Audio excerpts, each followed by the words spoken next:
Bonjour à tous. Une fois, quelqu'un était en audience privée chez le rabbi et à la fin de l'audience, le rabbi lui a demandé de lui dire quelque chose qu'il a appris de son rave.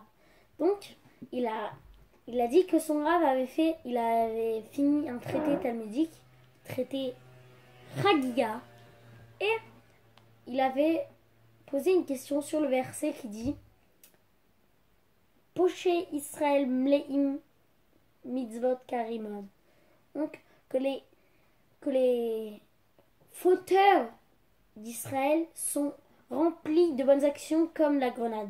Alors, il a, il a demandé la question, comment ça se fait que les fauteurs d'Israël sont remplis de mitzvot, de bonnes actions? Alors, le rabbi est devenu très sérieux et il a dit, moi aussi j'ai une question, mais c'était pas cette question, c'était une autre question sur ce verset-là. Comment ça se fait que un juif qui est rempli de bonnes actions, on peut l'appeler un fauteur?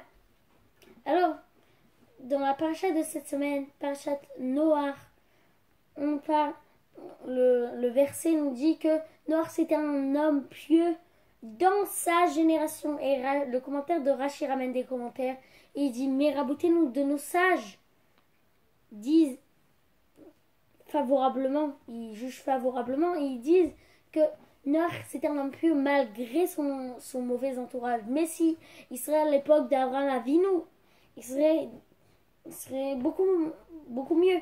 Et il y en a qui jugent infavorablement et ils disent que Noach c'était un homme pieux par rapport à sa génération. Mais s'il serait à la génération d'Abraham Avinu, il serait comme rien du tout. Alors, et le rabbi explique que le commentaire de Rashi souligne nos sages quand ils parlent favorablement et quand ils parlent infavorablement, il y en a qui disent. Alors, si on a une option de dire du bien sur quelqu'un et le contraire que du bien, il faut choisir la première option.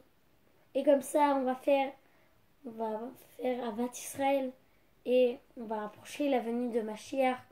Maintenant, une excellente journée.